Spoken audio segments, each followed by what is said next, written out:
is Trina with Chat with Trina. And I am, well, let me say this first. Thank you for making the choice to click in to Chat with Trina. And this month is Autism Awareness Month.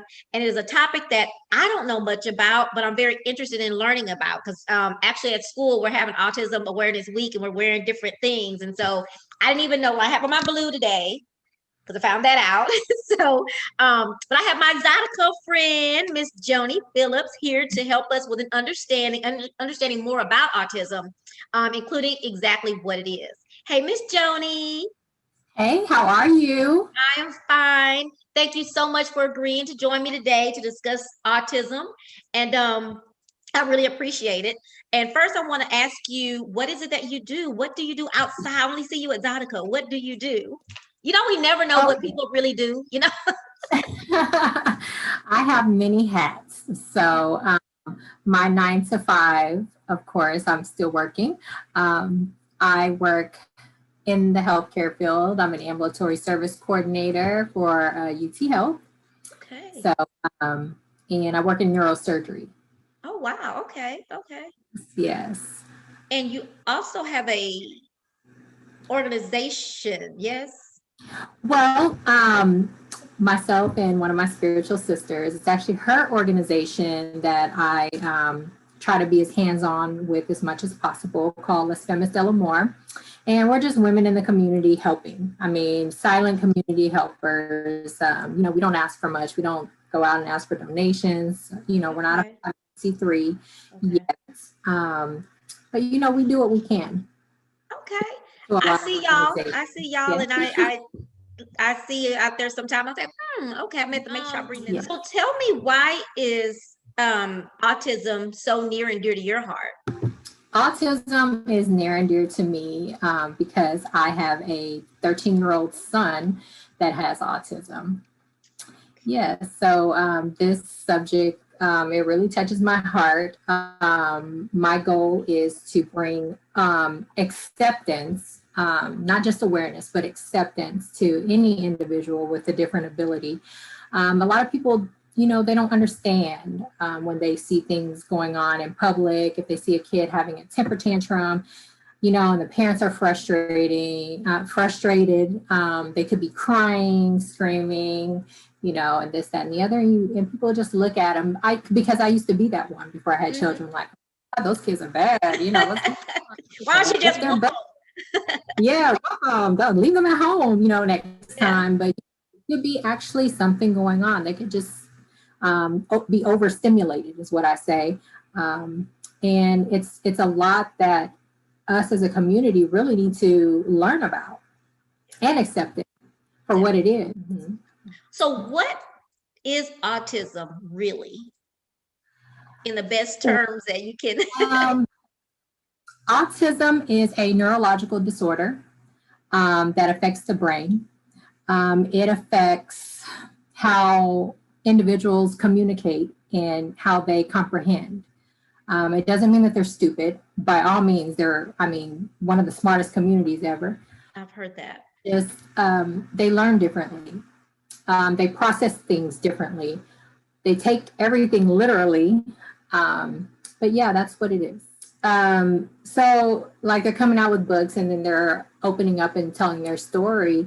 I think now because more people with different abilities are, getting in trouble and, going to jail or, getting abused. So it's more out in the open now. So everyone's, so something is wrong. So I think that's why a lot of people are now starting to come out. People, used to be in denial about the issues that they're having with their children. And I think especially celebrities, they like to keep their life private. And, having a child that has a disability can kind of hinder what they have going on. So, that's my take on it. And then, in our community, it's unheard of. You can't have a slow child. Nobody wants to have a I hate using this word, but people say retarded. Everyone's embarrassed. Yeah. And I don't think that they should be. Yeah.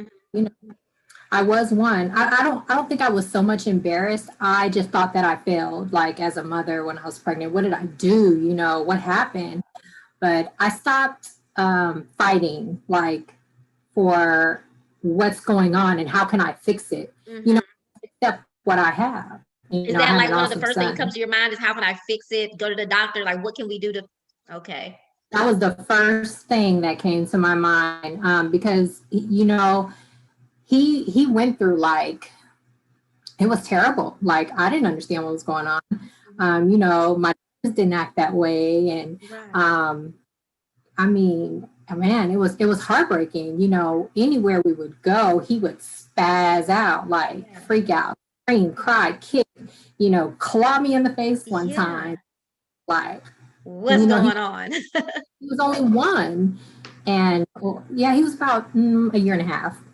And yeah, I was just like, what's going on? You know, what's wrong with my child? And Yeah. married to the military then. So one of the military doctors was like, your son has autism. He has they didn't say autism actually. They were like, he's neurologically delayed, basically is what they told me at my Mm. in Georgia. And I was like, what? No, this can't be right, you know, whatever. Yeah. So we did a audiology testing, you know, to make sure he can hear, and of course he can hear. That's one of the main things that people notice when there's something going on with their child. Mm-hmm. They Mm-hmm. don't hear, like they can't hear. You can call their name a million times and they don't hear you.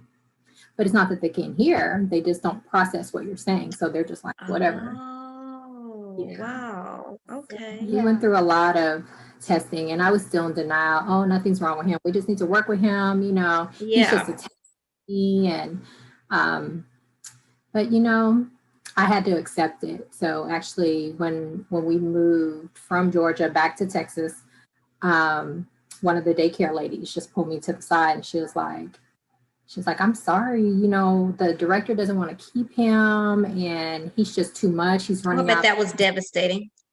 It was. It was devastating for a daycare not to accept my child. I'm like, I have to work. And man, she actually pulled me to the side. She's like, you know what? I was in denial for 18 years. My son has schizophrenia. And I'm not saying that your son is schizophrenic by all means. She said, but I believe he has autism. And she said, don't wait until he's 18 to figure this out. Mm-hmm. And so she told me, you know, what to do. And I did that and got him evaluated. Sure enough, he had autism. Wow. Yeah. Did it feel better now that you know that what it was? You know, man, you don't want anything to be wrong, but now that you kind of know something and that we can control it, if you will. Well, I still didn't understand. You Okay. know, didn't want to hear it, even though, you know, we got the official diagnosis and we got that through Austin Independent School District. Mm-hmm. If anyone is looking to have their child evaluated and they're in school, your school district will do an evaluation, just an FYI. Um, but I was still in denial. I'm like, what is wrong? How can we fix this? Is it medicine? Do we need to change his diet? Like, what do we need to do to, you know, get my child back to, you know, being a neurotypical child? And they're just like, I don't know, you know, we're trying to find a cure. Join Autism Speaks, you know, they'll tell you. And I was like, yeah, you know, like I said, I have to accept, you know, who he is. That's who he is. It's Mm-hmm. not any medicine or any vaccine or anything that's going to change him. And he doesn't need to be changed. You know, I had a child, so I have to adjust my life to fit that. Right. You know, yeah. It's not about him. Yeah. Child with autism, will he ever live on their own? Do they ever live on their own? Are they able to, you know, live independently? Yeah. Okay. Yes. Early intervention is key. If you ever feel like your child is delayed in any sense, you know, early intervention, work with him, get him evaluated for anything. It may not be anything. It just may mean that he needs to, you need to put in a little bit more work, you know. You know, he may be falling behind in school or whatever, but just just early intervention is key. They do, a lot of them do, they grow up to be independent, but that also has something to do with, where his structure is. Like, I mean, it also, you see what I'm saying? You can't, I mean, that's just like any neurotypical child. It starts at home. Teach them, guide them, and just try help to them to be independent, I guess. Exactly. You have to help them be independent. And there's a lot of them out there. There's a lot of, and it also depends on what level they are on the spectrum, I should say. Oh, yes. Gotcha. If they're like on the mild side, which they used to call Asperger's, which is more high functioning autism, they have a slight delay to process things a little differently, but they can still function normally. You can, they can just function like me and you here today. Yeah. But something may trigger them where they have to stem. They might start tapping their pencil, or, maybe a little hand flap every now and then, or a little pacing, self-stimulation, because they'll function in society. Your moderate level of autism is just what it is, moderate. They can function, but they do have a lot of behavioral issues as well. Okay. It's hard to get them to calm down. They don't do well in social settings. They get overstimulated very, very quickly. And then you have severe side of autism where you get the hand flapping, the nonverbal, maybe hitting their head on the wall. Can get that extreme.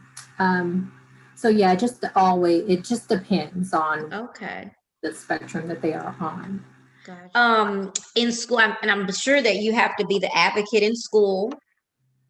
That's important, I'm sure. Of one, getting them tested, but then also just in general to making sure they're getting the education.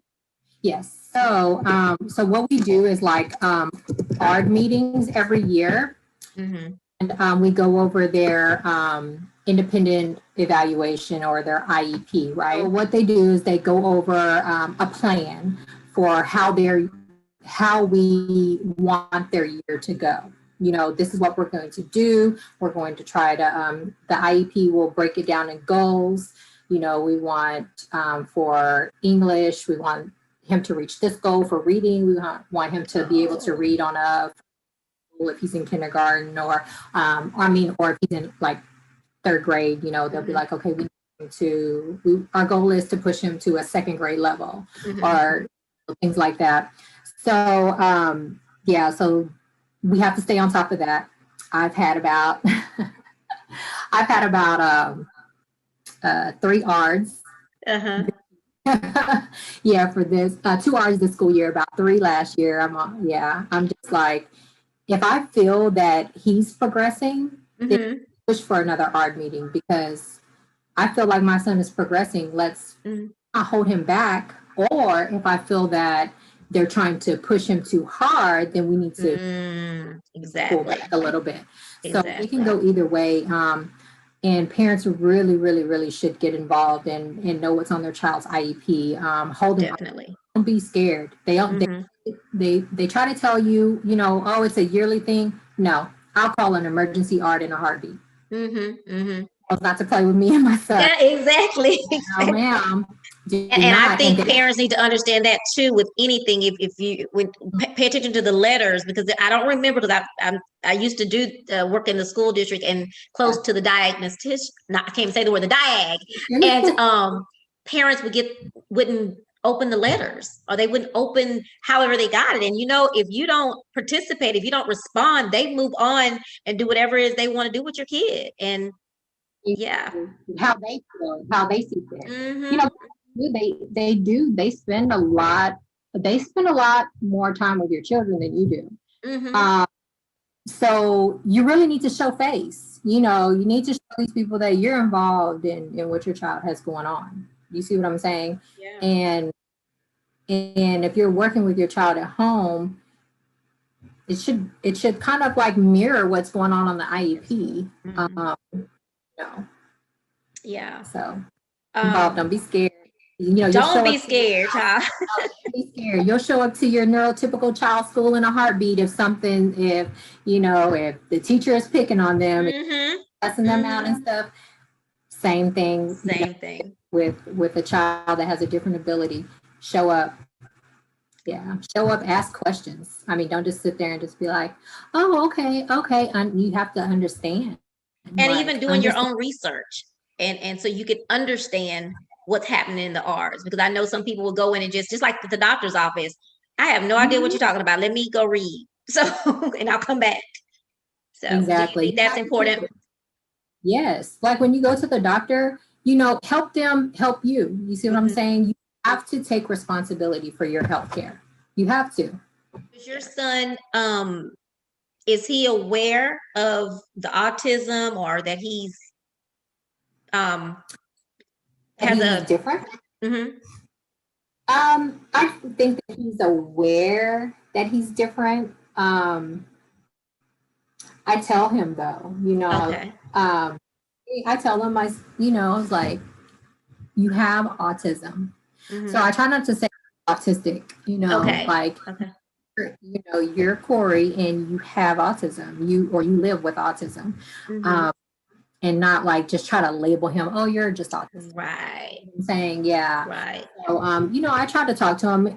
I don't think that I don't know if he understands it or not. It's like, okay, I have autism, so it is what it is. Yeah. He tries to interact with children, and he doesn't understand that, like, when a child doesn't want to play with him, so he's just like, laugh it off. Like, if they laugh at him, he'll think that they're just laughing together, it's I know. but he tries, and I talk to him, don't worry about it, it's fine, they don't want to play right now, come on, let's go do something else. Yeah. Gotcha. And that's hard, but you have to be, I guess, the strong person for it. And I mean, I know this is totally different, but I think about different things, because children don't know, and so they can be a little cruel. So when you say you had to accept, is that why you use that? Yes. The acceptance, awareness, and acceptance? Awareness to bring attention, to the situation. You be aware, like I said with the grocery store, you see a parent struggling with their child in the grocery store, don't like, oh, she didn't take that badass kid home. Yes. No, you're fine. Okay. Take that child home. Don't bring the child out. This is just so bad. If that was my child, I'd whoop their butt. Right. What's going on? Yeah. Maybe ask for assistance. Like, hey, you okay? Sometimes you need to hear that. Because trust me, there's plenty of times where I ran to the store crying, like left the whole basket, grabbed my son and left. I was like, you know what? I can't take this. Oh, Lord. Oh, my God. It's like staring and oohing, and you can hear him, so it's kind of hurtful. So if I see it in the store, I just be like, I understand, even if that may not be the case, I still understand feels, that's like, true. Hey, you all right? Tap her on the shoulder, it'll be okay. Talk to the baby. Sometimes it takes a lot of them don't take to strangers, but sometimes for someone to even just pay them attention because the mother doesn't know what to do. Child wants attention. Just, hey, baby, are you okay? I do that a lot. Yeah. And sometimes they're like, okay, well, that's what I wanted, even because a lot of them are not verbal. They can't tell you what they want. They're screaming and hollering. You know what I mean? Right. A lot of parents don't know that, and I was one of those parents. So when I see that, I understand. I try to sympathize, empathize with them. So the causes. Now I've heard people say the vaccines for years. Is that something you think about? Yes. It's not just the vaccines, there's so many things that come into play with autism. And like I said, we don't know.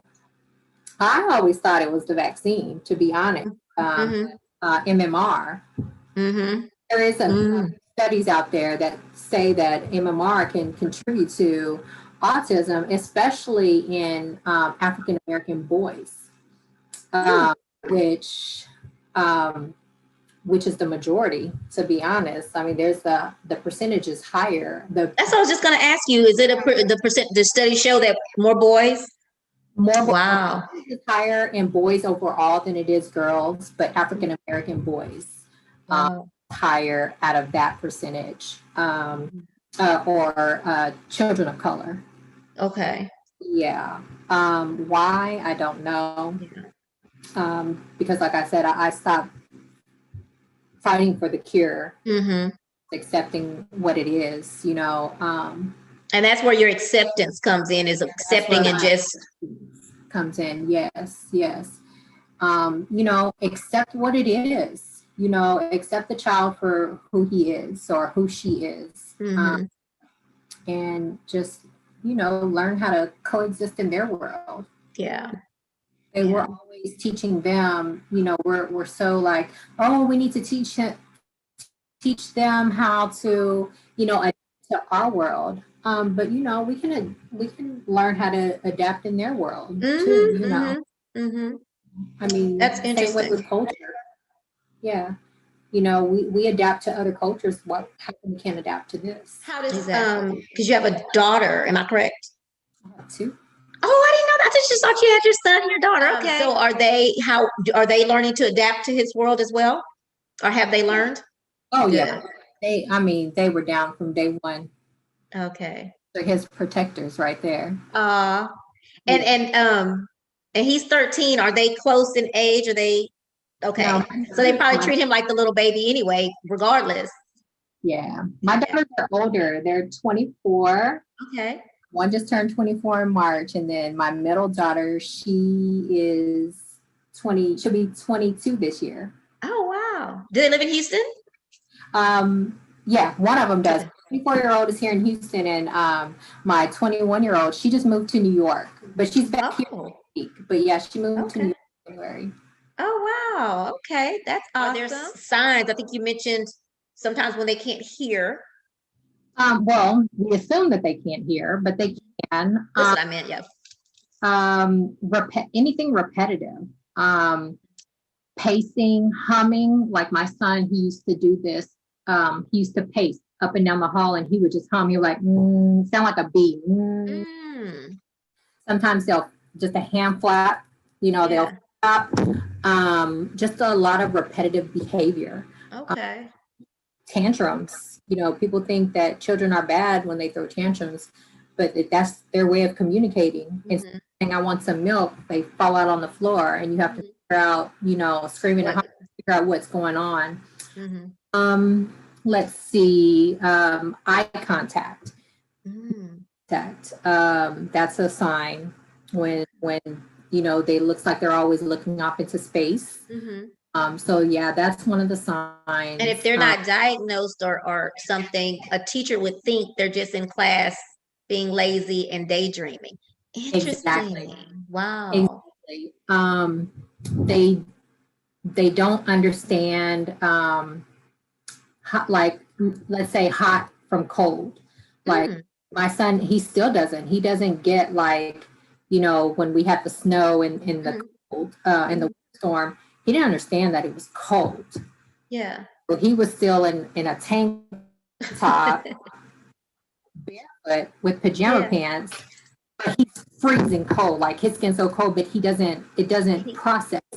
Yeah. Gotcha. So things like that. And danger, like they don't, he doesn't, I remember he almost got hit by a car because we're coming out of the store and he shoots across the parking lot. Cars are coming, no. They don't recognize any signs of danger. And what else? Separation anxiety, very bad. I would say. Yeah.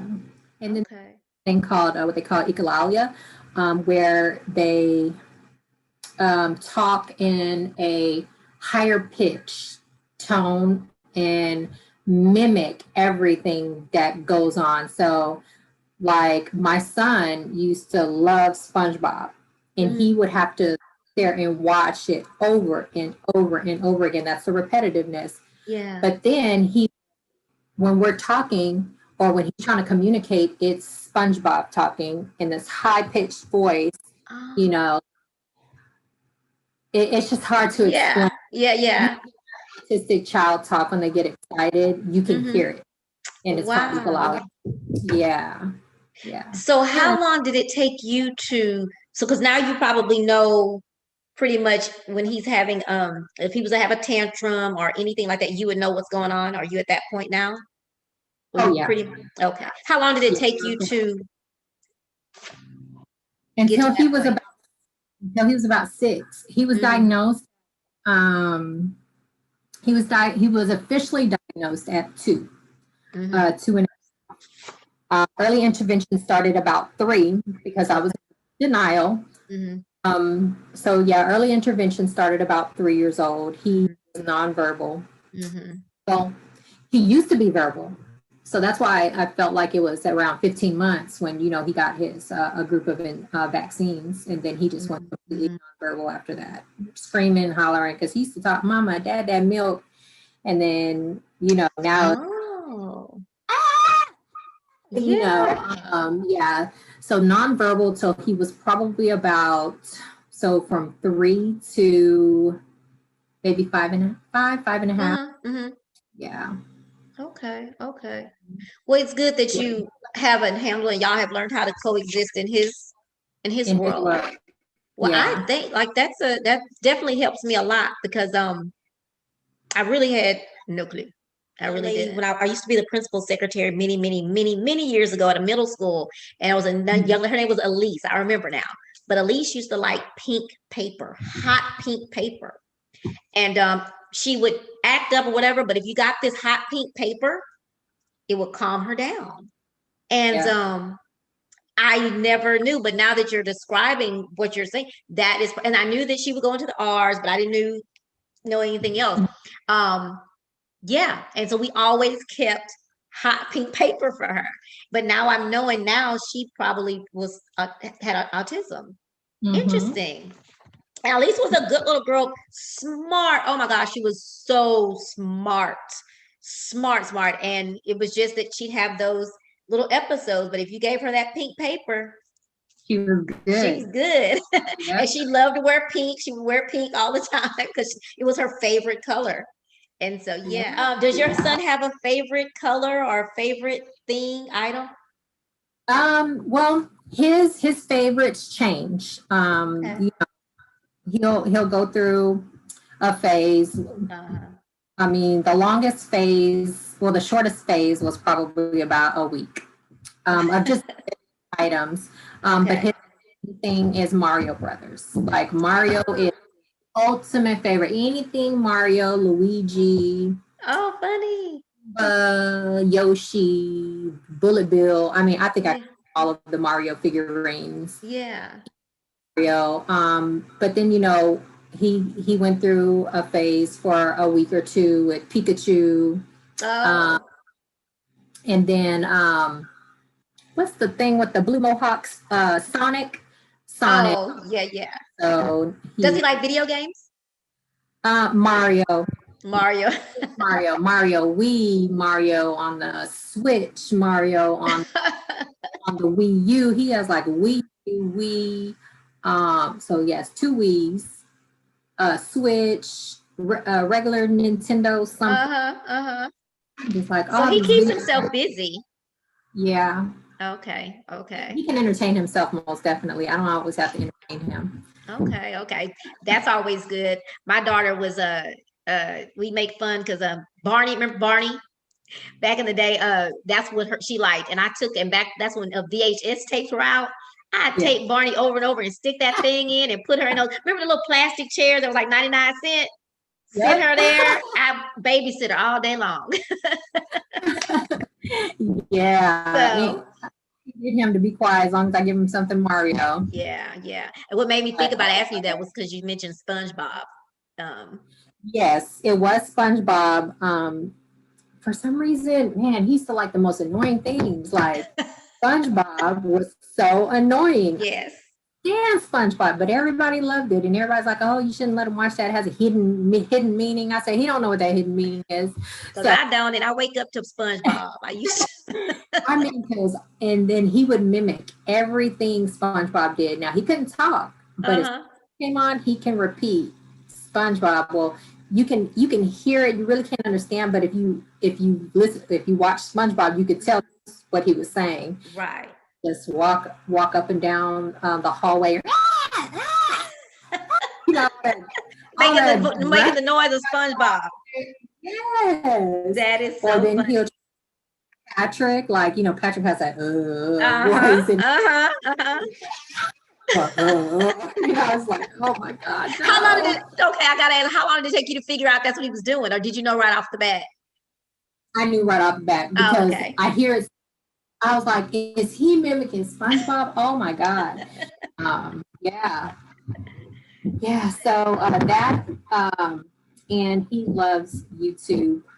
He loves to watch other people play with their toys Oh, on YouTube, and he that loves is to funny. sing. Yeah. Okay. Well, Miss Joni, I thank you so much. That was some really good information. You're And welcome. thanks for sharing your story with us today. Oh, one more thing. Hmm. If anyone, needs to get their child evaluated and don't know where to turn, they can talk to their pediatrician, or find a developmental pediatrician versus your regular pediatrician. Hmm. MHMRA, which is now like Harris County Mental Health and individuals with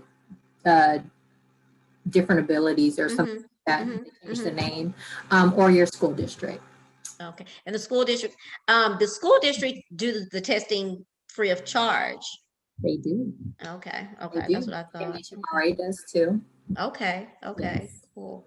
And I would say, and you just tell me if I'm wrong, sometimes you have to push the doctors into doing certain tests. I'm sure you have to actually ask them because sometimes they don't. Yeah. Oh, Yeah. of course. Of Hmm. course. Of Hmm. course. Yeah. You And being know, an advocate for your babies. be an advocate for your baby, for yourself, for your family. Um, I mean, it will benefit your child. Don't let the state raise them. Don't let the school Absolutely. raise them. Um, you have to be the mouth of your child. Definitely. Definitely. Someone they can't speak. They Hmm. can't speak for them. And something I want to emphasize that Joni said was that don't be scared. I've never been the Mhm. mom that was scared. I'm they're gonna see my face, they're gonna know me.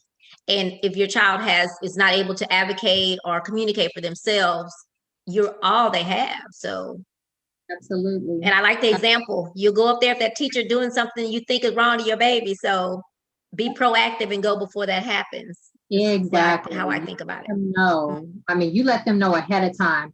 Look, I'm not going to play about my child. Mm-hmm. Need to know this, that, and the other. I Mm-hmm. will pop up. Now they're trying to prevent parents from doing a pop up. I know. No, ma'am, I'm showing up to this school. Mm-hmm. Mm-hmm. Yeah, I will show They've up been to doing that a lot. And our thing is, I mean, I Mhm. get the safety issues, but you know who I am and I have my ID. I need to come and see what's going on in the classroom. I'm still, I've been monitoring the cameras in the classroom type thing. Oh, mm-hmm, His class does not. There are some schools that do have mm-hmm, cameras in some of the special needs classrooms. I wish my son mm-hmm. had it because I'll I be know. wanting to see that tape all the time. All the time.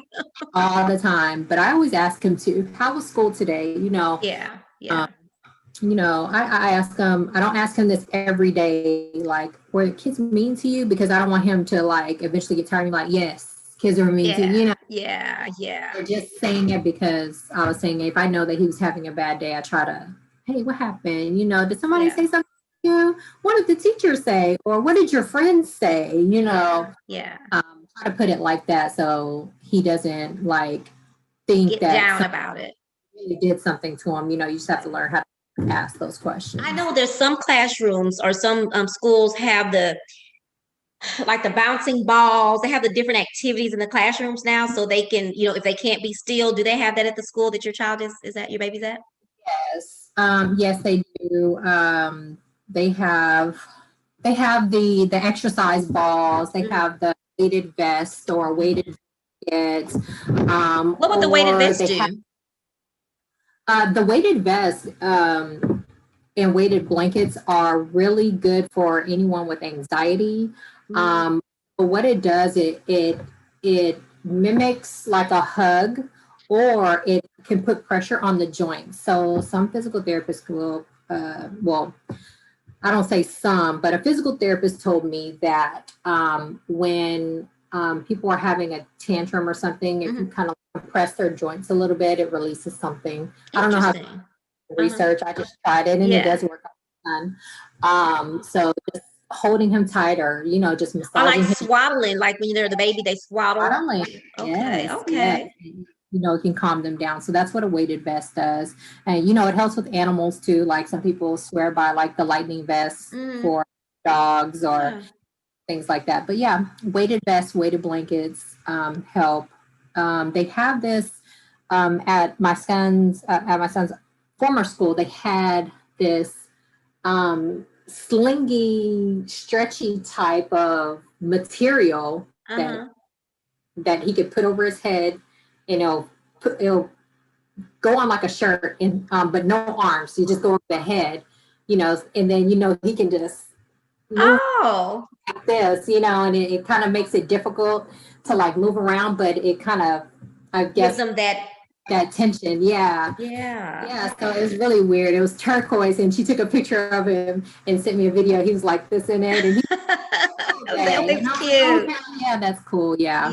And they do what they call hand over hand when they try to get them to calm down. Hand over hand just means in anything physical, but not like not like a mean thing or anything. Hand over hand, let's calm down, things like that. So, I think I've seen that in one of the little pictures that talks about Autism Month. I think I saw a picture of that. Yes. They have a lot of good modalities, and I think parents should look into what they do and see if it helps them do it at home as well. Or if there's things that help at home, should talk to your child's diagnostician or let me see. Depending on what type of program and what school, KDISD has what they call YCAP, ASIP, things like that for children with autism. So look into those type of programs. Definitely. And what about support groups? Support groups, yes. I mean, Facebook has support groups all the time. I mean, meetings, Zoom meetings like this. It depends on which support group you're in. But if you can't find anyone or you're just too busy, none of us are ever too busy to be on Facebook. So I mean, find Autism of Katie, Autism. Well, I'm in Katie, so I'm in a lot of the Autism Katie groups, Autism Houston groups. I'm just in a lot of autism groups. It has helped me understand and knowing that I'm not alone, because I didn't know anyone that had children with disabilities or different. No one understood me, at all. So it was, that helped me a lot, Facebook. I'm sure. So as far as then, since you said that, no one in your family else in your family before that you've ever known? Okay. No. Yeah. So from the studies, it hasn't shown any hereditary. This is not a hereditary type thing. I've read a couple of things that saying that it could be hereditary, or just mental health in general. Different forms of mental health. Yeah. Okay. When they're like, okay, well, your nephew has, is bipolar or, is schizophrenic or, something like that, may have Rett's, that maybe why your child has autism. It just depends, it just depends on what you want to believe. Just do your research. And that's why even care. So that's what I was gonna say. That's why you just decided to accept and kind of Adapt. Yep. Okay. Just Okay. adapt to it, you know. Okay. Well, you have a cute son. What did you say his name is? It starts with, what did you say? Corey. Corey. He's adorable. I tell people when I'm going to have somebody on the show, I go and stalk their Facebook pages so I can see. He likes just to go out and be out or where it is. He doesn't like to be confined. Of course. Try to find something, you know, different for him to do other than going to the park. So now they have like Seismic, which is on Highway 6 in Westheimer, 93. It's just an interactive place that people just go and take pictures, but it's so colorful, hands-on. You could touch everything. So that was a good place to take him. Okay. Okay. I think, well, that's, I have learned, I think that's the place that it was. Yeah, maybe so. I just remember it looked fun. Yeah, it was. Something that I would like, and I'm always liking to touch stuff and play with stuff. But again, thank you so much information. I really appreciate it. Tell Corey we said hi. I will. Thank you. Hope to see you soon. Guys, if y'all have any questions for Joanie, if you didn't put them in the chat or you see this later, feel free to still put in the comments, and either she'll see it or when I edit the video and post it, I can always shoot her an email and she can get me the answer if she has the answer to the question. So too. If anyone wants to talk about it or get together, you know, anything. And I'm always open to help and you know, assist where I can. Awesome. Well, everybody, I want to thank y'all again for making the choice to click in the chat with Trina. Don't forget to go to youtube.com/chat with Trina, subscribe, and then hit the little bell so you can be notified when I upload a new video. Miss Joanie, thank you so much. I really appreciate you sharing your story with us. Everybody hasn't gotten to that point. I'm glad you have. So, all righty. Thank you. You're welcome. Hope to see you Zydecoing soon. Thank you again, Miss Joanie, for joining us for Autism Awareness and Acceptance Month. Guys, it was so much good information. I really appreciate Joanie for sharing her story about her and little Corey. If you have any questions, just anything, if you want to talk, you can definitely inbox Joanie, or you can post a comment in the comment box, and I will get that to her. Guys, thank you for making the choice to click in the chat with Trina. And don't forget to subscribe to my YouTube channel and make sure you click the little bell so you can be notified when I upload a new video.